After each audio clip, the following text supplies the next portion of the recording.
marka ugu horeysa madashani waa madal qalanjabineed waxay ardayda qalanjabinaysaa ay naga mudan yihiin dhiirigelin waxay naga mudan yihiin inaanu moralka ka support garayno oo nu dhiirigelino waayo istabkan ay maanta joogaani waa istabkii ugu horeeyay waxbarashada waayo bachelor to foundationka waxbarashada weeye waana geedi horu socda oo laga doonayo halka aad maanta taagantiin inaad ka sii amba qaadaan marka ma yahay madashani runtii aad baan uga xumahay ma yahay madal siyaasadeed madal waxbarasho bay ahayd marka aan soo noqdo marka dhowr kalmadood baan rabaa inaan isdul taago jiro aanan jeclayn inaan halkan siyaasad kaga hadlo laakiin asxaabtii iga horeysay daayaal baabka furtay marka anigoo matalaya xisbiga kulmiyana waxaan ku khasbanahay inaan wax ka iraado kalmadaha arrimaha doorashooyinka Soomaaliland waxay qaadatay nidaam dimuqraadiya oo doorashooyin oo 5 sanadoodba mar la tartamayo oo xisbiga ku guuleystay waa presidential parliamentary negateenu maaha uu madaxtooyada qabanayo waxa weeyaan waxaad moodaa labada xisbi qaran ee mucaaridkii inay waxoogaa maskax guur badan iyo siriir badan doorashadii uu ku dhacay oo aad moodo 4 sano laga joogaa still waxay taagan yihiin doorashadii marka waxa weeyaan dadka waxa la gaariyaa wuxuu yiri war dadka qolaan esti horaan ay tiraahdana yaa waxaad ka gadayso dadka tus waxa muuqata marka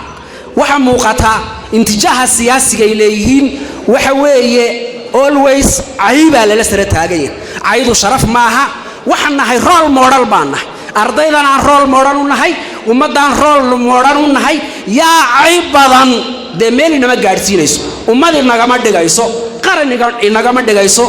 nation building ka aan doonayno inaynu ummad dhisno laba loo kala saaraa in wadan la dhiso iyo in ummad la dhiso waxaynu u baahanahay in role model aynu noqono oo sidoo nabiyullaahi maxamed alayhi salaatu wasalaam ummadii muslimiinta ahayd u dhisay ay 10 sano gudahood caalamka oo dhan ay u qabteen inaynu role model u noqdo inuu ruuxdeena dhisno oo aynu ayda iska dayno waayo aydu waxba ma tarto yaa ay badanna meel lagu ma gaaro hadii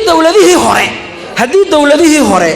kolba ninka ayda badan loo yeeri jiray xil loo dhiibi jiray maanta taasi way hadhay yaa ay badan warkeegu waa hadhay xisbiyada mucaaridkana waxa looga fadhiyaa dhibaatooyin baa wadankeena ka dhaca beeluhu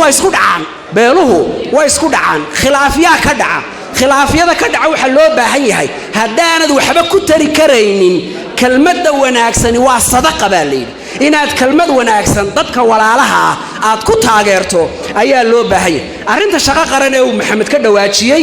shaqo qaran madaxweynuhu waa madaxweynihii ugu horeeyay ee barnaamijka shaqo qaran hirgeliya 1500 arday ayaa shaqo qaran la geliyay 300 oo kamid ah shirkad baa qaadatay gobolkeenu ilaa 50 dad qiyaastii ayuu helay waa faa'iido soo kordhay wixii wanaagsanna muraayad madow lama xidha waxa qurux badan in la dhiirigeliyo waxa wanaagsan arinta jabhadaha amnigu waa muhiim weeye wuxuu muhiim yahay xisbiga jirmaayana du amni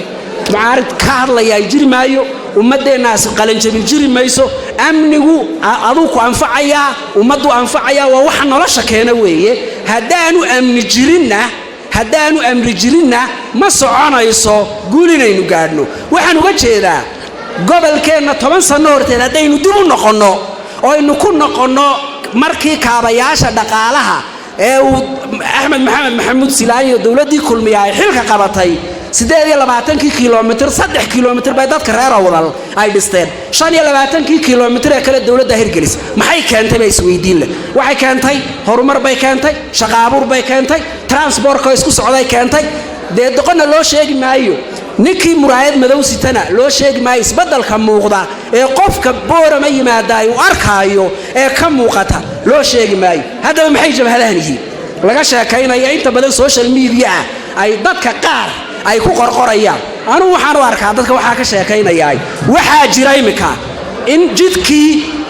Djibouti iyo boorama isku xidhayay la wado oo la dhisayo African Development Bank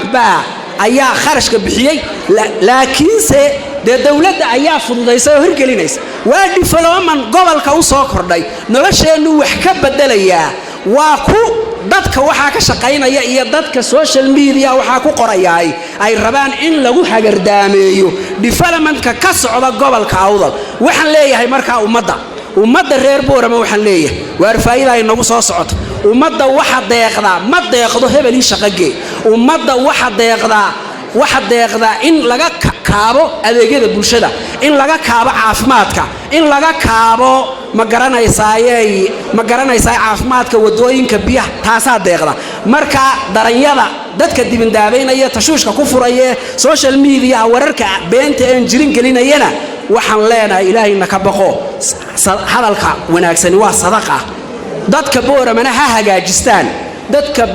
ha hagaajistaan mashruuca weyn oo nolosheena wax ka bedeli doona